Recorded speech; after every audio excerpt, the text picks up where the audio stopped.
Native girl arrived soaked from the rain and slept in his barn. 9 months later, someone left a baby at his door. The bundle of blankets on his doorstep moved, just slightly. Enough to make Tobias Crawford freeze mid-step, his morning coffee growing cold in his weathered hands. Rain drummed against the tin roof of his modest homestead, the same relentless Montana downpour that had been falling for 3 days straight. But it was not the weather that made his blood run cold. It was the tiny fist that emerged from the fabric, no bigger than a walnut, grasping at nothing but air. 9 months. It had been exactly 9 months since that night when lightning split the sky and thunder shook the very foundations of his carefully ordered world. 9 months since she had appeared at his barn door, drenched to the bone, her dark hair plastered against olive skin that seemed to glow even in the lamplight. 9 months since Ayanna Blackfeather had vanished from his life as suddenly as she had entered it, leaving behind only questions and a hollow ache in his chest that refused to heal. Now, staring down at the infant whose cries pierced the morning silence, Tobias understood with crystalline clarity that some storms never truly pass. They simply lie dormant, gathering strength, waiting for the perfect moment to return and reshape everything you thought you knew about your own existence. The letter tucked beneath the baby bore no signature, just 5 words in elegant script that made his hands tremble. She has your father. The Tobacco Root Mountains stood like ancient sentinels against the amber sky, their peaks catching the last threads of sunlight before darkness claimed the valley. Tobias guided his mare through the familiar trail that led to his property, 37 acres of hard-won land that he had carved from the wilderness with his own 2 hands. The weight of another failed day in Virginia City pressed heavy on his shoulders. Gold fever had brought thousands to Montana Territory, but for every man who struck it rich, 100 others found nothing but empty pockets and broken dreams. At 30 years old, Tobias had learned to measure success in smaller increments. His cabin stood solid against the elements. His barn housed 3 horses and a handful of cattle. His root cellar held enough provisions to last through winter. These were not the riches that drew men west, but they were honest achievements, earned through sweat and perseverance rather than luck or the misfortune of others. The first drops of rain began to fall as he approached his property line, fat droplets that splattered against his hat brim and sent his mare's ears twitching nervously. By the time he reached the barn, the gentle sprinkle had transformed into a proper downpour, the kind of storm that seemed to rise from nowhere and consume everything in its path. Tobias unsaddled his horse with practiced efficiency, his movements automatic after years of routine. The familiar sounds of the barn provided comfort against the chaos outside, the soft nickering of horses, the rustle of hay, the steady rhythm of rain against wood. He was reaching for the lantern when he heard it, a sound so unexpected that he initially dismissed it as wind through the rafters. Crying, soft, barely audible over the storm, but unmistakably human. His hand closed around the lantern handle, and he moved toward the sound with the caution of a man who had learned that survival often depended on expected. The golden circle of light revealed empty stalls, familiar shadows, nothing out of the ordinary. Then the beam fell upon the far corner of the barn, where fresh hay was stacked nearly to the ceiling. She sat huddled against the wall, knees drawn to her chest, long black hair hanging like a curtain around her face. Water pooled beneath her, testament to how thoroughly the storm had soaked through her clothes. A simple brown dress that might once have been beautiful, but now clung to her frame with the weight of rain and exhaustion. She looked up as the light found her, and Tobias felt something shift inside his chest, as if the very rhythm of his heartbeat had changed. Her eyes were the color of dark honey, flecked with gold that seemed to dance in the lamplight. High cheekbones and bronze skin spoke of native heritage, though her features held a delicate beauty that transcended any single ancestry. She could not have been more than 20, but there was something in her gaze that suggested she had seen more of the world's cruelty than most people witnessed in a lifetime. "Please," she whispered, her voice barely audible above the storm. "I only need shelter until morning." Tobias remained motionless for several heartbeats, his mind racing through possibilities and consequences. Montana Territory existed in a state of constant tension between settlers and the various tribes that called this land home. The Crow, the Blackfeet, the Flathead, each group navigated an increasingly complex relationship with the flood of white settlers arriving daily. A native woman seeking shelter from a white man's barn could mean any number of things, most of them dangerous for both parties involved. Yet as he studied her face, Tobias saw something that overrode all practical concerns. Fear. Raw, bone-deep terror that spoke of recent trauma and desperate need. Whatever circumstances had brought her to his barn on this stormy night, they had clearly pushed her beyond the point where pride or caution mattered. "You are injured," he said, noticing for the first time the way she favored her left side, how her breathing came in shallow gasps. She shook her head, though the movement seemed to cost her considerable effort. "Just tired. I will leave at first light." Lightning illuminated the barn windows, followed by thunder so close that the building seemed to shudder around them. The storm showed no signs of abating. If anything, it appeared to be gaining strength, the kind of weather that could kill an unprepared traveler caught in the open. Tobias made his decision. "You cannot travel in this weather. There is clean hay in the loft, and I can bring blankets from the house. I do not wish to cause trouble. The only trouble would be finding your body frozen in my pasture come morning." His words were blunt, but his tone held no harshness. "I am Tobias Crawford." For a moment, he thought she might not respond. Then so quietly he almost missed it over the storm. Ayanna. The name suited her. He had picked up enough Crow and Cheyenne words during his time in the territory to know it meant eternal blossom, beautiful, but with deeper significance related to things that endure beyond their apparent fragility. "Ayanna," he repeated, surprised by how naturally the syllables fell from his lips. "Can you climb to the loft, or do you need assistance?"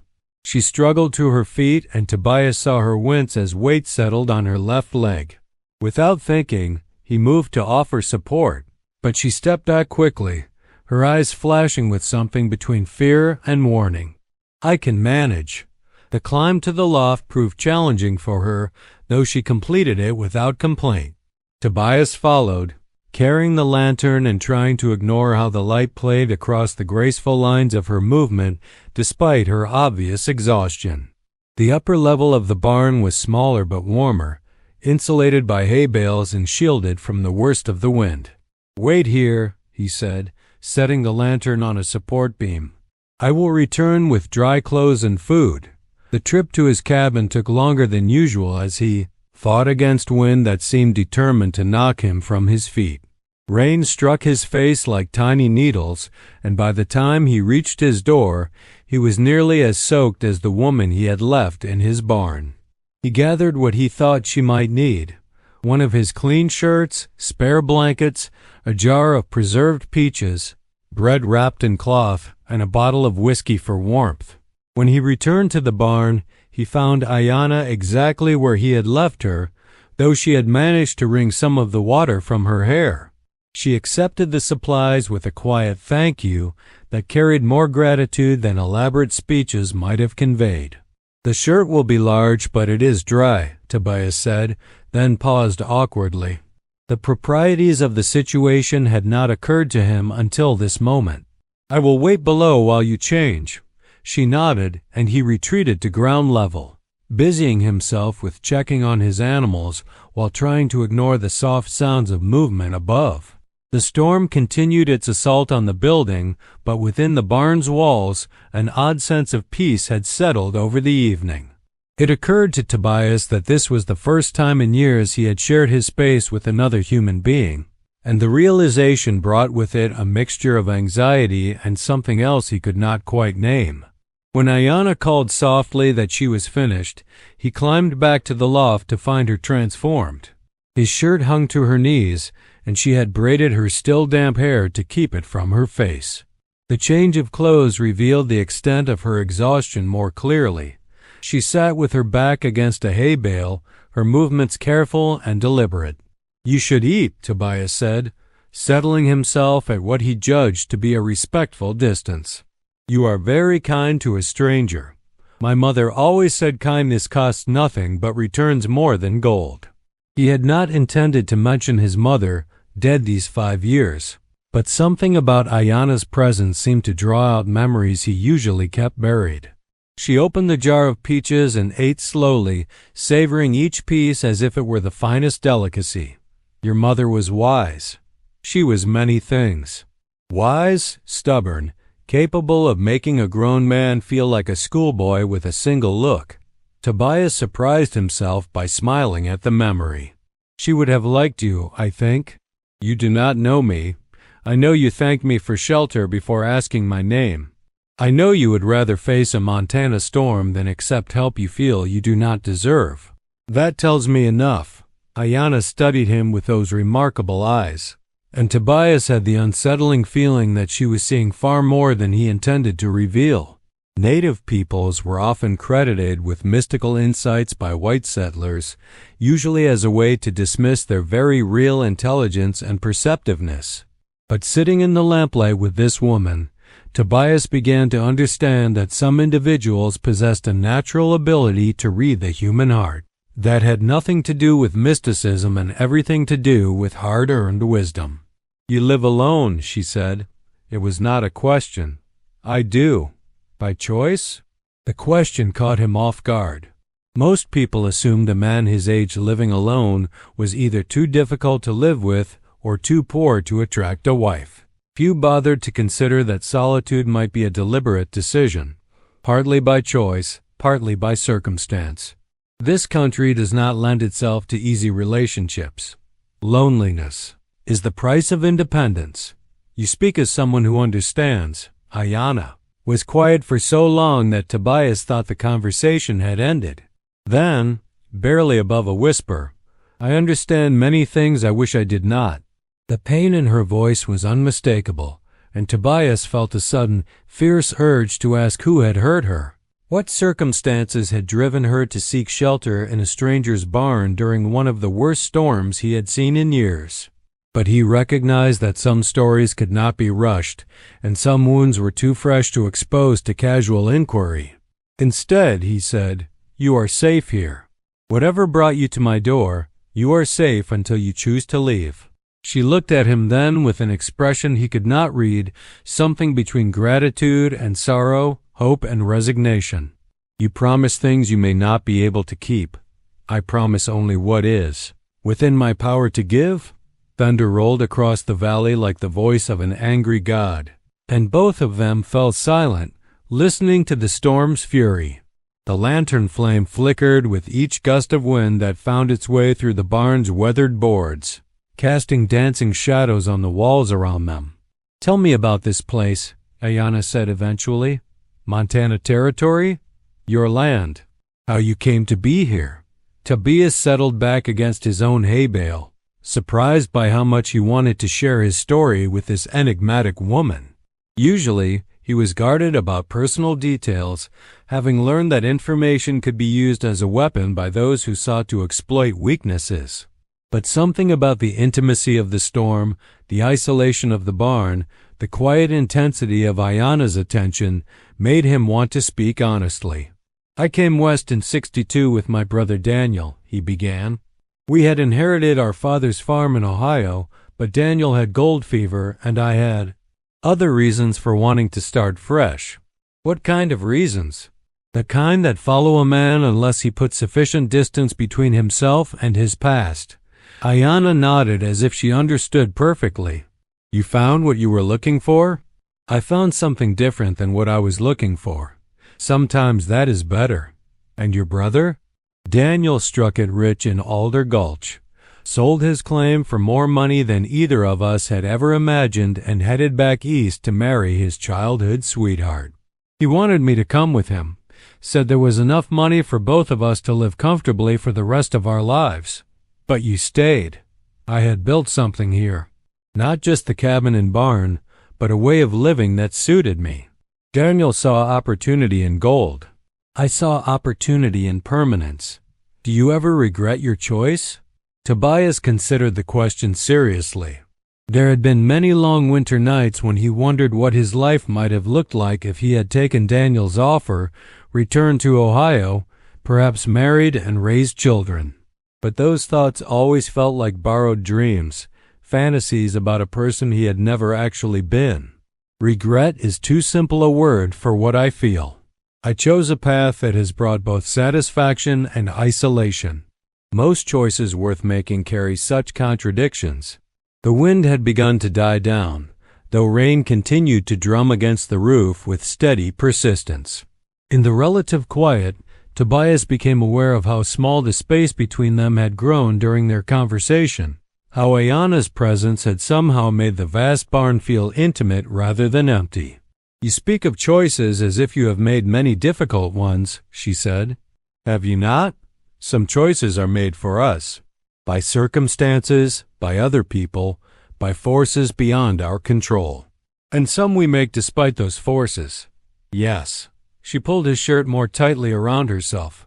Though the barn had grown warm with their shared body heat and the protection from the wind, sometimes the most important choice is simply to survive.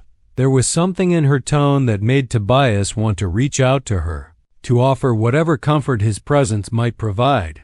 But he sensed that she was like a wild creature, ready to bolt at the first sign of pressure or false movement.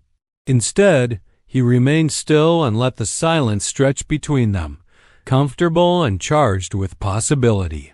The storm is passing, Ayanna observed. Yes, though it will be muddy traveling for days. I should leave at first light regardless. Where will you go? She was quiet for so long that he thought she would not answer.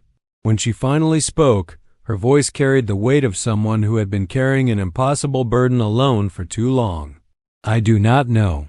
The admission hung between them like a bridge neither was quite ready to cross. Tobias understood, perhaps better than most, what it meant to be adrift in a world that seemed to offer no safe harbors. He also understood that offering sanctuary to someone could be as dangerous for the giver as for the receiver, especially when that someone carried secrets that might bring violence to his door. But as he looked at Ayanna in the lamplight, saw the exhaustion that went deeper than physical fatigue, the carefully controlled fear that spoke of recent trauma, he made a decision that surprised him with its certainty. You could stay, he said simply, until you figure out where you want to go. Her eyes widened, and for a moment he saw her as she might have been under different circumstances, young, hopeful, unguarded. Then the walls came back up, and she shook her head. You do not understand what you are offering. Then explain it to me. There are people looking for me. Dangerous people who will not hesitate to hurt anyone who has helped me. What kind of people? Ayanna wrapped her arms around herself, and Tobias saw her hands tremble slightly. The kind who believe they own other human beings. The kind who do not accept it when their property walks away. The words hit Tobias like a physical blow. He had heard stories, of course, whispered tales of native women taken as unwilling wives or concubines by powerful white men, of the violence that followed those who tried to escape such arrangements. But hearing it from Ayanna herself, seeing the fear in her eyes, made the reality of it far more immediate and terrible. How long have you been running? 3 days. On foot? I had a horse until yesterday. She went lame crossing a creek, and I had to leave her. 3 days on foot through some of the most unforgiving terrain in Montana Territory, with dangerous men in pursuit. The fact that she had survived this long spoke to both remarkable resilience and desperate determination. Who is he? Tobias asked quietly. A trader named Silas Garrett. He has connections with several tribes. Provides weapons and whiskey in exchange for furs and ... double quote. She could not finish the sentence, but she did not need to. Tobias knew the name. Garrett was rumored to operate trading posts throughout the territory, always moving, always one step ahead of territorial authorities who might ask uncomfortable questions about his business practices. The kind of man who took what he wanted and eliminated anyone who stood in his way. How did you escape? He was drunk, more drunk than usual. I took his horse and rode as hard as I could until the storm started. Why my barn? Why not seek help from your own people? Pain flashed across her features. My people are Crow. Our nearest village is 2 days' ride from here, assuming Garrett's men are not already watching it. I was raised in a mission school, taught English, trained to live between worlds. That education makes me valuable to men like Garrett, but it also separates me from my tribe in ways that cannot be easily undone. The complexity of her situation became clearer with each detail she shared. She was caught between cultures, neither fully accepted by white society nor entirely at home in traditional Native communities. It was a position that offered unique vulnerabilities and few sources of support. How long were you with Garrett? 4 months. The words came out barely above a whisper. He bought me from a cavalry officer who had taken me as payment for a debt. Tobias felt anger build in his chest, hot and purposeful. He had seen many injustices during his time in the territory, but there was something about Ayanna's quiet dignity in the face of such treatment that made her situation particularly enraging.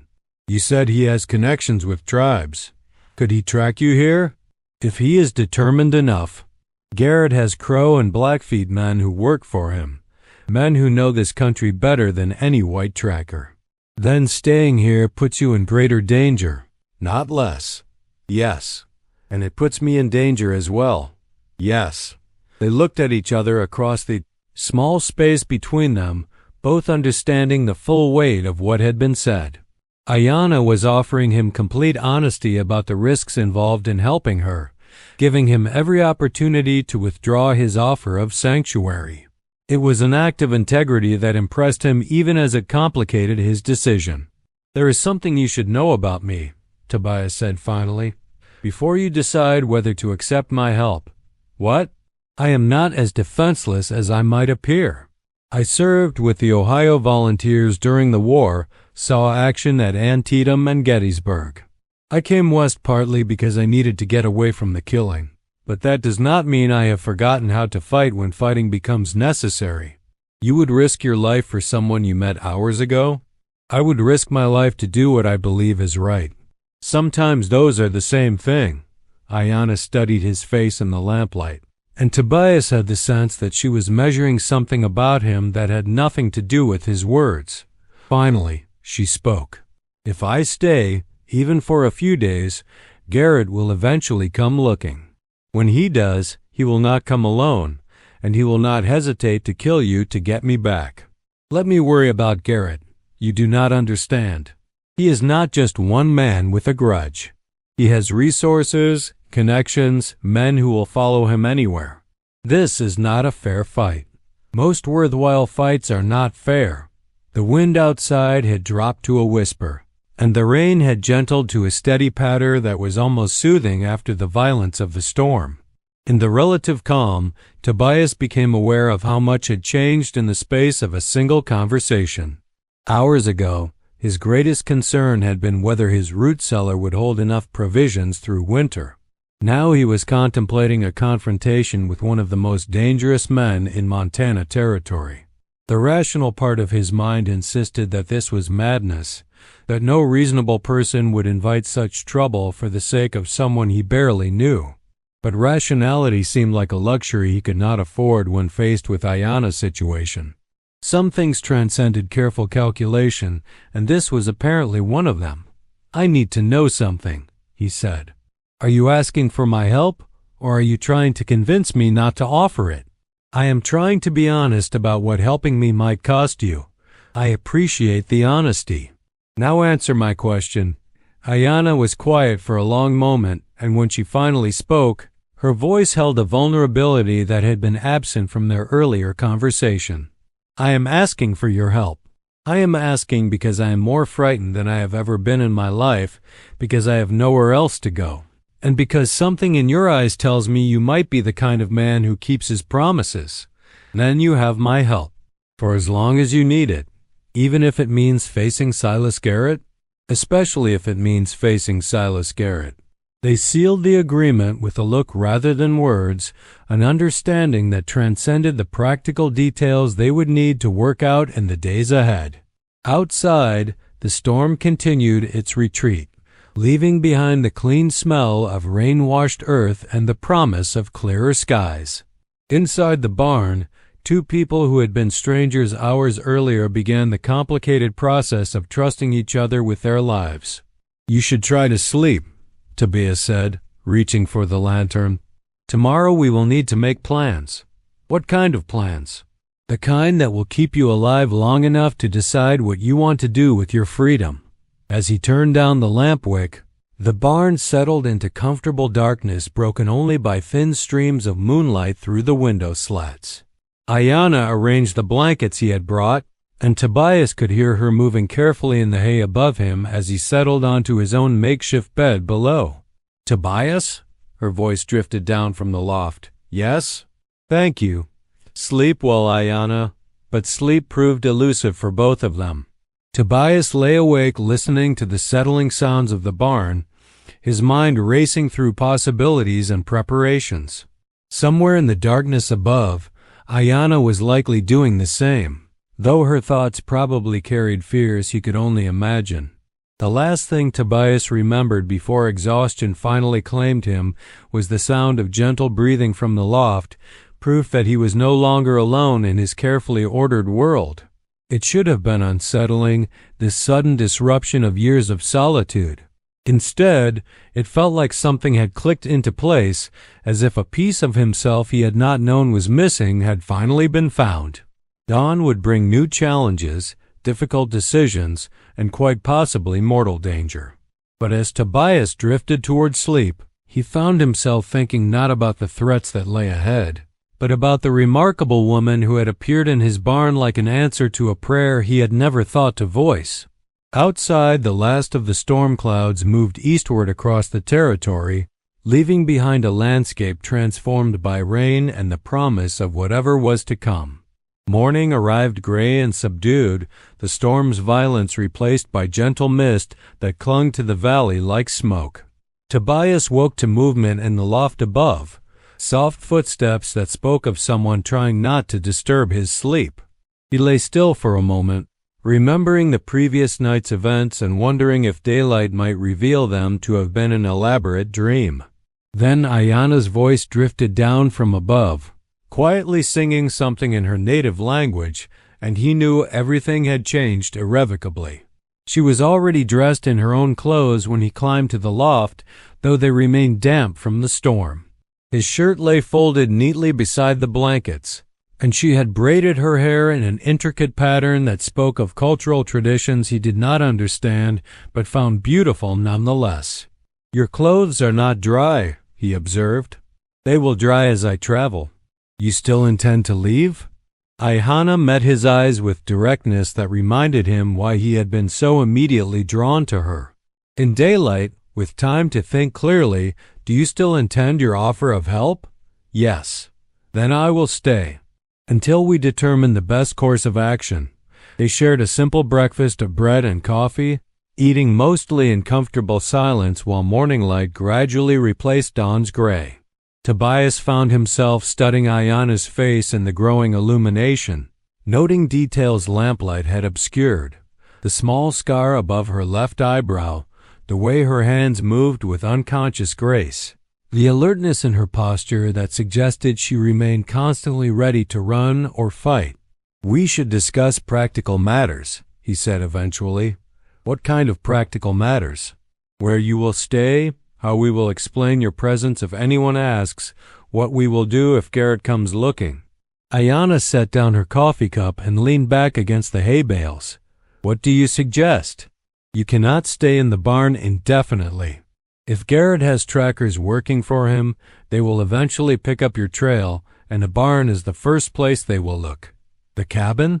More defensible, and it would allow you to stay warm and dry. But it also means we would be sharing close quarters. If it means keeping me alive, I can accept whatever is necessary." They spent the morning making preparations. Tobias moved supplies from the barn to the cabin, while Ayanna familiarized herself with his modest home. The single-room structure was spartanly furnished but well-built, with a stone fireplace that would provide both warmth and light, thick walls that would offer protection, and small windows that could be defended if necessary. "You built this yourself?" she asked, running her hand along the carefully fitted logs. "With some help from neighbors during the raising.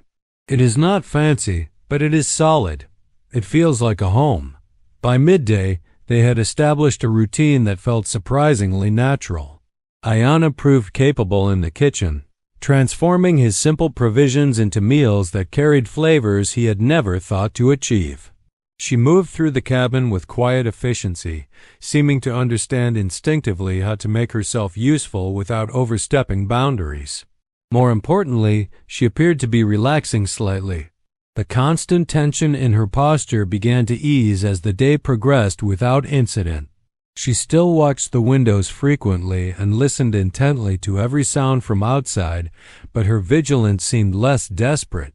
"Tell me about Silas Garrett," Tobias said as they shared the midday meal. "What do you want to know?" "Everything that might help us stay ahead of him." Ayanna was quiet for several minutes, organizing thoughts she clearly preferred not to revisit. When she finally spoke, her voice held controlled emotion of someone reporting facts too painful for sentiment. "He is perhaps 45 years old, tall, with gray in his beard and scars on his hands from knife fights. He claims Cherokee blood, though I doubt its truth. He speaks some Crow and Cheyenne, enough to conduct business, and understands our customs well enough to exploit them." "How many men work for him?" "It varies. Sometimes 3 or 4, sometimes as many as 10. The core group includes 2 brothers named Marcus and Cole Henley, both wanted by territorial authorities. There is also a half-breed Crow named Thomas Blackhorse who serves as tracker and interpreter." "What are his weaknesses?" "Overconfidence. He believes his reputation makes him untouchable, and he underestimates anyone he considers beneath him. Also, he drinks heavily, though it never seems to affect his ability to make quick decisions when violence is required." Tobias absorbed this information, already beginning to formulate potential strategies. The odds were clearly unfavorable, but he had faced worse during the war and survived. The key would be choosing the time and place for any confrontation. "How far behind you do you think they are?" "Hard to say. The storm may have slowed them, but Black Horse is skilled at following cold trails. If they are determined to find me, they will eventually succeed. Then we need to be prepared." Tobias spent the afternoon checking his weapons and ammunition, cleaning his rifle and pistol, ensuring everything was in proper working order. He also walked the perimeter of his property, noting potential defensive positions and escape routes. The cabin sat on a slight rise that offered good visibility, while a creek along the eastern boundary would provide water and potentially a covered approach if retreat became necessary. As evening approached, they settled into the cabin's domestic rhythms with ease that surprised them both. When darkness fell, they sat before the fireplace, sharing coffee and conversation in tones too low to carry beyond the cabin walls. "What will you do if we survive this?" Tobias asked. "I try not to think beyond tomorrow. Humor me." Ayanna stared into the fire before responding. "I would like to find a place where I could belong. Somewhere between the white world and the Crow world, where being educated does not make me suspect to my own people, and being Crow does not make me worthless to white society. Such a place may not exist. Then I will create it." The quiet conviction in her voice impressed him. Despite everything she had endured, Ayanna retained not just hope but active determination to build something better. "What about you?" she asked. "I suppose I had imagined continuing as I have been, working the land, building something permanent, living quietly. Alone? I have been alone for some time now.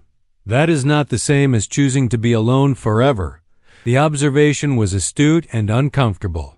Tobias had grown accustomed to solitude, but he was beginning to realize that acceptance of circumstances was not the same as preference for them. "Perhaps my plans will need to evolve," he admitted. It was nearly midnight when they heard the first sound that did not belong. Tobias had been dozing when a soft noise brought him fully alert. Beside him, Ayanna had gone rigid, her head tilted in the listening posture of someone who had learned to read danger in the smallest details.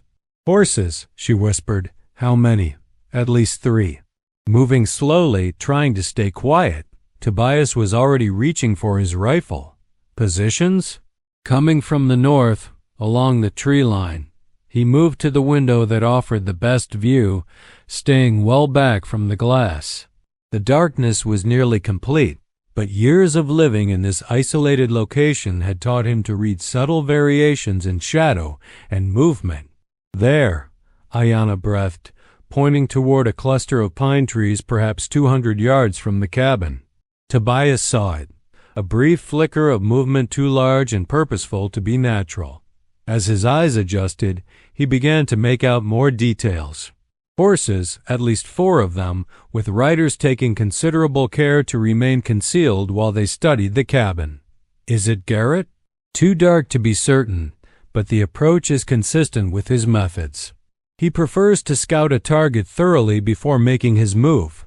They watched in tense silence as the riders remained motionless in the tree line. Minutes passed with no apparent change, though Tobias knew the watchers were likely studying every detail. The layout of his property, potential approaches, defensive positions, escape routes. What are they waiting for? Dawn. Garrett likes to attack at first light when people are sleepy and least prepared to fight. That gives us several hours to prepare. As if responding to her words, one of the shadows detached itself from the group and began moving east along the tree line. A few minutes later, another rider headed west, while the remaining figures held their position. "They are surrounding us," Ayanna said. "Good? Good? It means they think we are trapped." Trapped enemies often make mistakes because they become overconfident. Tobias moved away from the window and began gathering supplies: ammunition, food, water, blankets. They worked quickly and quietly, transforming the cabin's interior from a comfortable living space into something resembling a fortress. "There is something you should know," Ayanna said as they completed their preparations. "What?" "Garrett will not try to kill me. I am too valuable to him alive. But he will not hesitate to kill you, and he will do it in front of me to demonstrate what happens to people who help his property. Escape. I am not afraid of Silas Garrett. You should be. Fear keeps people alive. So does righteous anger." Ayanna studied his face in the firelight. Finally, she reached a decision that seemed to surprise her. "There is another option," she said. "What option?" "I could go to them. Surrender myself in exchange for your safety." "No. Listen to me. If I walk out there right now, tell them I was hiding in your barn without your knowledge, there is a chance Garrett will believe it. And then what? You go back to being his property?" Tobias set down the rifle he had been checking and turned to face her fully. "Let me tell you something about the war. I saw many good men die because they made the mistake of thinking their lives were worth less than someone else's safety. Every one of those deaths was a waste. What if you are wrong? Then I am wrong. But at least we will know we did everything in our power to determine our own fate." She looked at him for several heartbeats, and Tobias had the sense that she was seeing him clearly for the first time. "You really mean that?" "I really mean that. Then we fight." Dawn was still hours away, but they could not afford to wait passively. If they were going to have any chance against superior numbers, they needed to seize whatever advantages were available. "Can you shoot?" Tobias asked. "Well enough." He handed her his spare pistol and ammunition. "The range is not great, but it is reliable." As the first pale light of dawn began to touch the eastern horizon, Tobias and Ayanna took their positions at opposite windows, each covering a different approach to the cabin.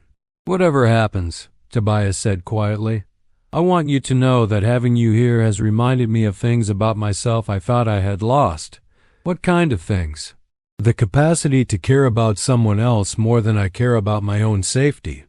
Before Ayanna could respond, movement in the tree line caught their attention. 3 riders had emerged from concealment and were approaching the cabin at a steady walk. A 4th remained in the trees. The man in the center matched Ayanna's description of Silas Garrett, tall, gray-bearded, carrying himself with the confidence of someone accustomed to getting his way through intimidation and violence. "Crawford," he called out, "I know you are in there, and I know you have something that belongs to me." Tobias remained silent. "I am prepared to be reasonable about this," Garrett continued. "Return my property, and you can go back to your quiet little life." Still no response from the cabin. "Maybe you need some encouragement." Garrett gestured to one of his companions, who raised a rifle and sent a bullet through the cabin's east window. Glass shattered. "The next shot goes through your door," Garrett warned. This was the moment of truth. Tobias sighted carefully along his rifle barrel and sent his response in the form of a bullet that passed close enough to Garrett's head to make the man duck reflexively. "Well," Garrett said, "I suppose we do this the hard way." The battle began with thunderous exchanges of gunfire that shattered the morning silence. Garrett's men spread out to attack from multiple angles, while Tobias and Ayanna fought back with everything they had. The cabin's thick log walls provided excellent protection, but they also limited visibility and fields of fire. Tobias found himself firing at muzzle flashes and fleeting glimpses of movement. Beside him, Ayanna proved surprisingly calm under fire, choosing her targets carefully. For nearly an hour, the battle raged with neither side gaining clear advantage. Then Ayanna cried out in pain and staggered backward. Tobias turned to see blood spreading across her dress shoulder, though she remained on her feet. "How bad?" he called out.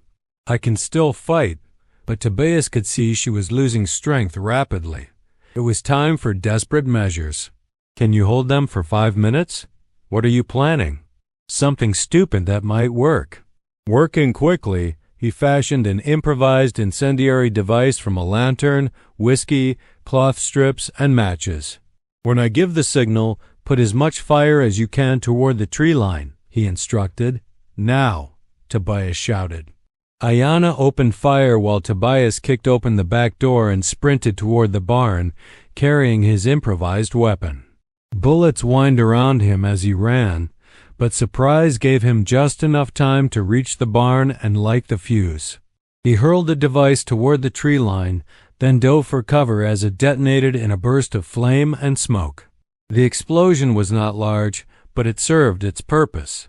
For several crucial seconds, Garrett's men were blinded and disoriented, giving Tobias the opportunity to get behind them and attack from an unexpected direction. What followed was close, brutal fighting in smoke and confusion.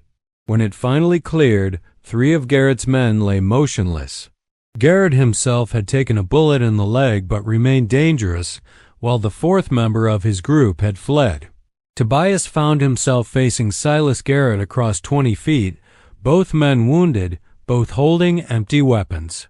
"You have caused me considerable inconvenience, Crawford," Garrett said, drawing his cavalry saber. "Good." The fight that followed was brief and decisive. When it ended, Silas Garrett lay dead in the Montana grass, his reign of exploitation finally brought to an end.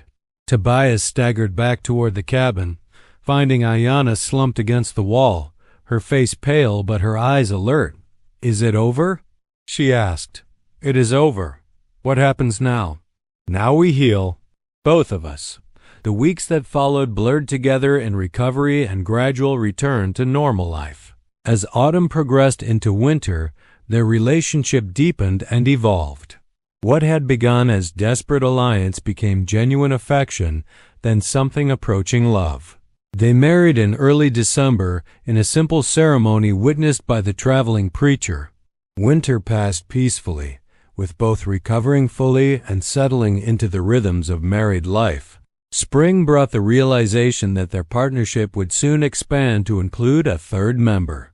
Ayanna shared the news on a warm April morning as they worked in the garden. They spent the summer preparing, making modifications to the cabin and discussing the kind of life they wanted to provide for their child. The baby arrived in early September, a daughter they named Sarah. She was perfect in all ways that mattered, healthy and strong, with her mother's dark hair and her father's gray eyes. For 3 weeks, life seemed complete. Then came the morning when Tobias woke to find both mother and daughter gone, leaving behind only a note explaining that Ayana's presence continued to put both him and the baby at risk, that associates of Garrett had been making inquiries throughout the territory, and that the only way to ensure everyone's safety was for her to disappear completely. The note provided no indication of where she had gone or whether she intended ever to return. Tobias spent weeks searching, riding to every settlement within 100 miles. No one had seen Ayana or knew where she might have gone. He returned to his cabin eventually, accepting that his search had been futile but never abandoning hope that she might someday choose to return. He raised Sarah alone, telling her stories about her remarkable mother, teaching her to be proud of both sides of her heritage, and watching for any sign that the love of his life might be ready to risk happiness again. Now, 9 months after Ayana's disappearance, Tobias stood on his doorstep holding an infant whose existence confirmed everything he had hoped and feared. She had returned, at least briefly, long enough to bring the second child into the world and ensure the baby's safety. But where was she now? And would she ever trust him enough to stay? As Sarah stirred in her makeshift bed inside the cabin, awakened by her new siblings' cries, Tobias realized his life had taken another unexpected turn. He was now responsible for 2 children who would grow up knowing they were loved, but always wondering why their mother had chosen distance over presence. The baby in his arms quieted as he rocked her gently, her tiny fingers grasping at his shirt fabric. She was beautiful, clearly healthy despite the circumstances of her birth, and undeniably his daughter. "Your mother is the bravest woman I have ever known," he whispered to the infant. "And someday, when you are old enough to understand, I will tell you why that bravery sometimes requires breaking your own heart to protect the people you love most." The story that had begun with a storm and a desperate woman seeking shelter had evolved into something far more complex than either could have anticipated. It was a tale of love discovered and lost, of choices made under impossible circumstances, of the ways people could touch each other's lives so profoundly that the effects rippled forward through time. And perhaps, if he was very fortunate and very patient, it was a story that had not yet reached its final chapter.